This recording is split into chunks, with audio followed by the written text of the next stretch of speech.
Hello, everyone, and welcome to episode 16 of Life of Love. I'm Adam, I'm Steph. and we are still in love.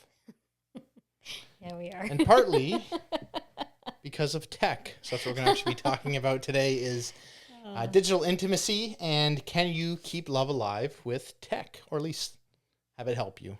So that's kind of what we're going to touch on today. So, yeah, busy lives, obviously, people have nowadays. Tech definitely plays a big role in helping keep us all communicated. Communication between people help us all feel connected, especially as more and more people are moving away from each other. We've got people working more remotely, so maybe you're not living as close to your family as you used to, or close to your loved ones, your kids, stuff like that. And then obviously, changing world. Our phones are basically connected to us almost 24 hours a day. We've always got our phones with us. So with that, we also have the ability to communicate with our loved ones or spouses even more than we did before and just help. Well, it's at our fingertips now, Yeah, right? exactly. So, so just being able to, we've talked about on brief before some episodes, about how we're using it as, for helping with the kids and everything. And we talked about the 5 love languages. Yep. But now you've got what you can refer to as the 5 digital love languages. So we talk about words of affirmation. And obviously complimenting each other in not. So that would be in form of text, like right. So, or like voice memos. Yeah. So instead of obviously, let's say you're away for the day, or I do it if I go out of town. I try to message you when I get to places, and then we just message throughout the day as well. Yeah. There are lots of options as well. You can do like delayed text, so you can kind of preset them to go as well. So if you're really busy in the morning and you say, I don't want to forget to check in with my wife or my husband, you can kind of set emails. Yeah, emails. Although people may say like that's a thing of the past and whatever. How nice would it be to just look in your inbox and see something there and be like, I wasn't expecting that. If you're an office person, I can see that where all of a sudden you're or anybody. It's funny to think about that when we talk about when we first started dating, and like Facebook was a website, it wasn't an app. Yeah. We didn't even have iPhones were just coming out when we were in college. I think that's when the first iPhone may have came out. We had flip phones. We had the LG chocolate slides. Yeah, I remember that. I think just as we were getting out of college, 2000, this is 2005 to 2008 area, that we were just that the iPhones were just coming into be. So it's actually kind of funny when you think about that. So we used to email each other. That we did.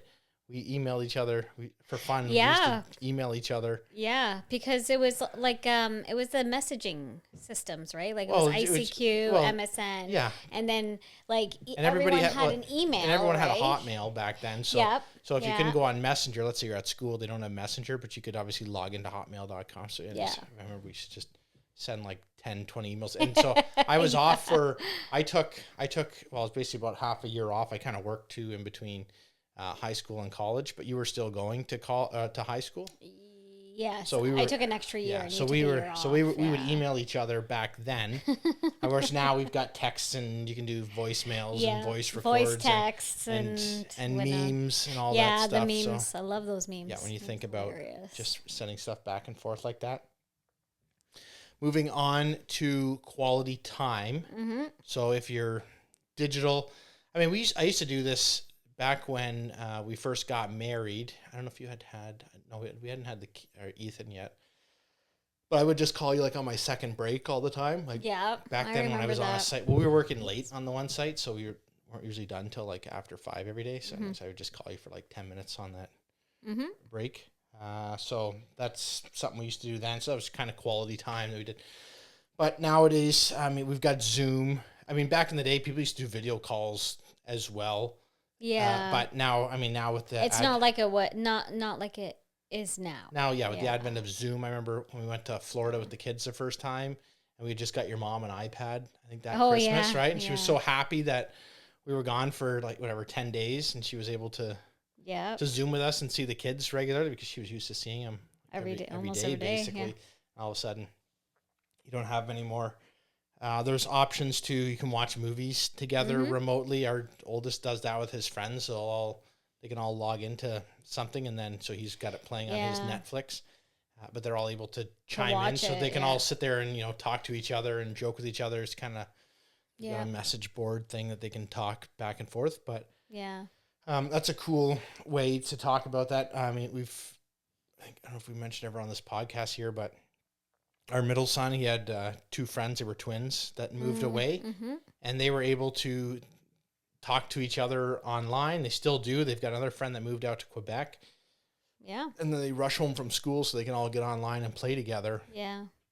Which is a pretty cool thing. And anyone who talks about kids don't have any social life. Well, our kids are actually, they have more social life than what we have. Look, right? They've got their iPads going with a 4-person group chat. They've got Snapchat talks going on. No longer are the days of the 60-foot cord, curly phone cord, exactly. So that you could walk down the hall. They've got nonstop chats going on with each other. Yeah. And on top of that, they've got text messages going. So I mean, same thing with your partner. But even with like the video games, the ability to talk to other people playing the video games, right? Like that's come a long way too. Yeah, and I mean that's something too. Yeah, so quality time. You talk about like you could do that as a couple. If you're a gamer couple, you could play a game together. Yeah, online. Absolutely. You can do like Zoom dinners, remote dinners, or whatever. So I mean, I just think you could both go to we're both going to go to Boston Pizza or some restaurant, right? You can set your thing out. You can both. Yeah, you could. Yeah. I wouldn't want to do that. Like for me personally, I wouldn't want to do that during like rush hour because like I still get social anxiety about that thing, about eating alone and having like my phone propped up with someone else. Yeah. She got an earbud or something, right? Because but that's just my personal thing. Yeah. I have social anxiety and stuff. So then we've got the love language of receiving gifts. So obviously nowadays the biggest one, Amazon. Yeah. We've got. Yeah. So easy to just send your partner anything. Well, I feel like most people have wish lists on their Amazon if they do have an Amazon account. Yeah. I know each of us have a wish list, and I regularly will take things out at things, whatever. So it's as simple as just going on and being like, oh, they have this on there, and putting it in your cart. I mean, you can send them gift cards remotely, especially if you knew like your partner was a gamer or something. It's easy to you can say, hey, I just sent a gift card or something. You can order them a coffee, send it to the house, DoorDash. Yeah, skip the dishes, DoorDash. Yeah. You can do grocery delivery as well. You can say, don't worry, honey, especially if you are working remotely, and so your partner's looking after your kids. A lot running back and forth. Maybe they got baseball games and everything going on. They could just as easy, whether it's you do the actual delivery of the groceries or you just say, hey, I just ordered all your groceries for you. Go pick them up. So you can kind of work that way, knowing that you're going to be away. Maybe you're going to be on a plane or a train, or even just during the day. Like if you're taking a train into town, like let's say, people here you got to take a train to Toronto for the day or something. Yeah. It's easy you could do those little things while your partner's getting ready for your kids to go. And then there's also like booking like a massage or whatever, right? And traditional things like even flower deliveries, get flowers delivered. Absolutely, to the house. So then we move on to the acts of service. So depending on, I guess that would be an acts of service. Right? Yeah. So I was gonna say, I was thinking as on the receiving end of. Well, it could be right. Like, hey, I guess it's both. It would be, hey, I booked your spa appointment, or so it kind of does both things. Yeah. But obviously personal or pleasure, helping them out with scheduling appointments. If they, hey, don't I'll call the doctors. I know you're busy. I'll call the doctors tomorrow for you, or vice versa. If you know that your partner's out of town doing something, you can easily make those phone calls. I mean, it depends. Like for us, like most times you do doctor's appointments for the kids and stuff like that, just because. Well, you understand a little bit more with your medical background. It's easier for you to just say what the kids need.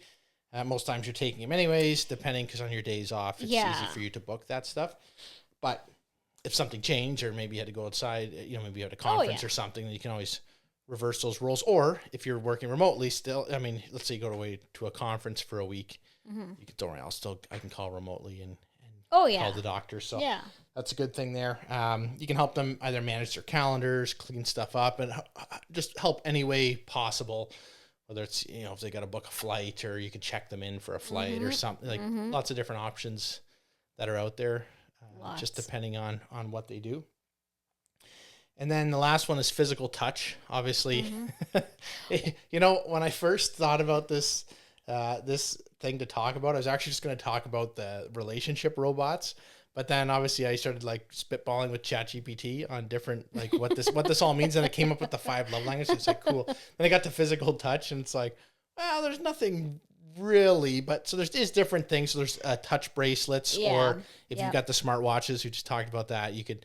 Yeah, they have like the Apple Watches have the walkie-talkie feature. So if you can walkie-talkie each other, but there's also they're not. It's not like anything that would buzz or anything, but they have these like little robots that you buy, and it's for it stays in the home, and the person who is working away from the house can like log into it and remote control. It's like a remote control thing, but they can see, it has camera. So on their end, they can see the house, and it has like a microphone and speaker. So they're able to talk and whatever. So I've been watching a ton of these like TikTok videos with this like little robot. Think of like a Roomba, but it's like, small circular, and it'll just be like wheeling itself down the hall, and, checking in on whoever, like the kids and whatever. But I thought that was the coolest thing. I don't know what it was called, but it was like, think of a little Roomba, but they're able to control it from their end. I just happened to see this reel the other day. So it was like a companionship robot. So the guy was basically saying like, the beauty is they'll never argue with you. For now. So that's actually pretty crazy anyway. So he's like, we can just you just take the face off, put on the face you want, put on the hair you want, dress it in regular clothes. I still find that creepy. Yeah. Creepy. Yeah. Oh, and you just think, man, the amount of time people spend creating that. I mean, you couldn't help create something that's more beneficial for the for the world. I forget what they said there, but there's actually a statistic that a certain percentage, I don't know, it's like 25% of people that right now, their grandkid will have a relationship with an entity that isn't technically human. AI, some kind of robot. Up to 25% of people have a relationship. Your grandkids will have a relationship with that, and that's how easy it is. Yikes. Because obviously people don't do the people aren't listening to shows like this, or they see how to get through the struggles of day-to-day life, and how you can utilize what's going on in your world to help you out, right? Like I said, either it's video chatting and all that stuff, constant communication with each other. Now, of course, there is the downside of too much communication and people expecting way too much. Like, oh, you got the phone in your pocket, why couldn't you call me? Yeah. And of course, sometimes people just slip. I mean, it happens with me. Slips your mind, like that I should call or whatever. But yeah, I can see both sides, because I understand it from your point, but I also understand it as like, it only takes like 30 seconds to text. Well, then this is where put a reminder in your phone that in 1 hour from now, send me a reminder. But that's easy. But depending on that also is a slippery slope, because if you're in a meeting or anything, you'll just snooze the alarm, and then right, and then eventually you're just gonna hit stop. Repeat, and then forget about it. So but I think it's a little different for us, because I know that you are working. It's just the validation that like, okay, he got there safe. Yeah. Right? Like it's not that I find myself too needy or anything. It's just like, I want to know that, like, you're driving over an hour away. I want to know that you got there safe. Yeah. So other options, apps that are out there or tools So we just talked on it briefly there. So couples games, different types of games used to be like the drawing and guessing game. Remember that back in the day? There's another one. It's called Paired. You have to pay for it, I believe. I don't know if it's I'd like for a year or a month, but it's for couples, and it's just questions and questions and questions, and you just answer it as it is. And then I think the other person can see what you say, or like I don't know how it would work in that sense, but there are like these apps where you can both log in, and it's kind of geared towards like strengthening your relationship. Yeah, there was one touch note, I guess, digital postcards. There's another one called Between, which is kind of like a chat type of thing between. So different options that are out there. Yeah. And yeah, one thing though to talk about, and we have this just in business and in life, where when you're only using digital too much, you rely too much on it, and then you forget. Like we have that all the time at work, where like the bosses are like, just if you just pick up a phone call, like you see 16 emails go back and forth, people are yelling at each other all of a sudden on there because you don't understand the tone. Yeah. So all of a sudden you just sit there getting angry at each other. Well, I think everything gets lost in translation once it's a text message, because you can read it a certain way, but the other person did not mean it that way. So it's and depending where you place that comma, that period, the ... it plays mind tricks, right? I've had that issue just with commenting on, like, someone comments something on a Facebook post of mine. I comment it back, like in my head, I'm being like sarcastic, like, oh yeah, of course that's how you're supposed to do it, right? Like something that was done wrong, and somebody like, oh, sorry about that, I didn't mean to. I'm just like, no, so I always make sure I put like a laughing emoji or a thumbs up. It's like you got to put just to show tone, like, this is yes, I get it, it's a joke, and put a little whatever emoji there just to try and break it up. But I mean, obviously, if there's an issue, stop. Don't fight over texting. Don't argue over texting. Just pick up the phone. I agree. And resolve the problem, because a quick phone call to just say, hey, everything all right? Hey, what's going on? And right? I think the importance of that is when you think that the other person is upset, if you think they're mad, if you think that something is wrong, don't let it go on. Pick up the phone, call, text, even if it's not, this digital, in this digital intimacy world, speak to the person like, hey, I get the vibe that, something's, up, not right. Like, is everything good? Is there anything that you want to talk about? And that, that just shows that you are present in the moment, in the relationship, and, when you're taking time to. Yeah. You're showing a little bit of empathy at the same time, right? So, empathy doesn't hurt. Empathy doesn't hurt. But yeah. And then just going back to how technology can help you in your day to day. If you haven't seen any of our previous episodes, we've talked about things like utilizing AI for homework or helping your kids out. There's also different websites out there that you can utilize to help break it down. Like if you don't know what your kid's learning, you can have it break it down. 100%. I tell all my friends that I work with that, are not up to speed on like the AI. I'm like, dude, man, you got to do it, because it will break it down in a language that you will understand, and you'll be able to explain it to your child.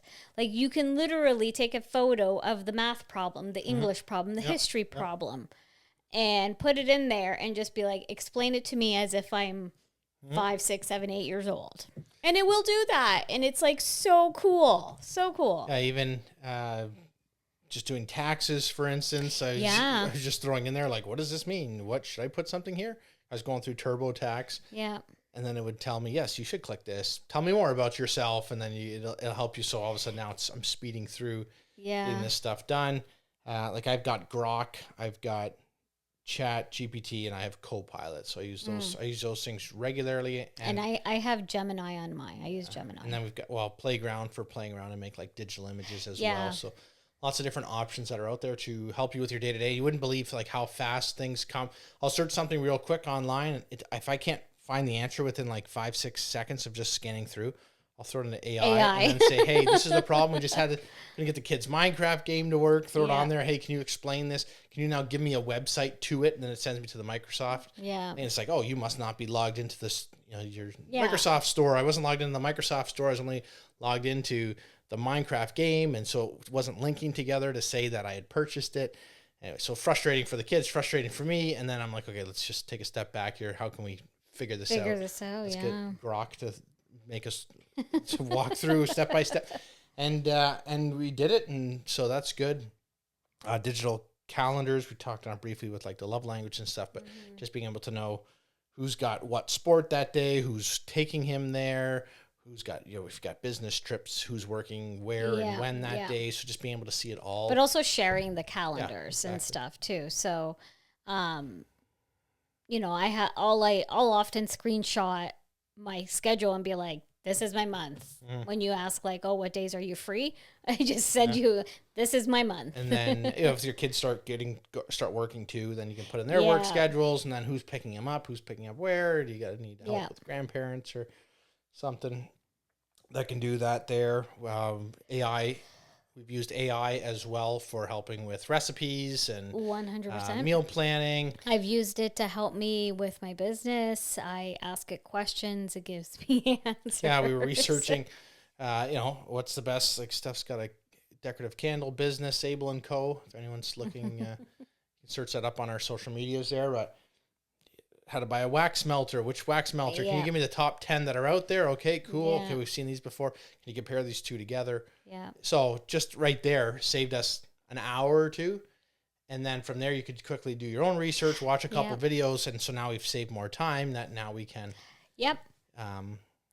When it comes to planning family trips or special events, you can throw it into AI as well. And it'll build you an itinerary. Fantastic. Exactly. A breakdown, where should you go each day to make sure that you're being most efficient with your time.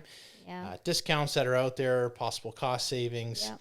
And then, fastest route to go around and see all these places. So definitely utilizing technology and AI. It can help you with, when you're dating, when you're married, when you're getting married, tell it to help you out with things.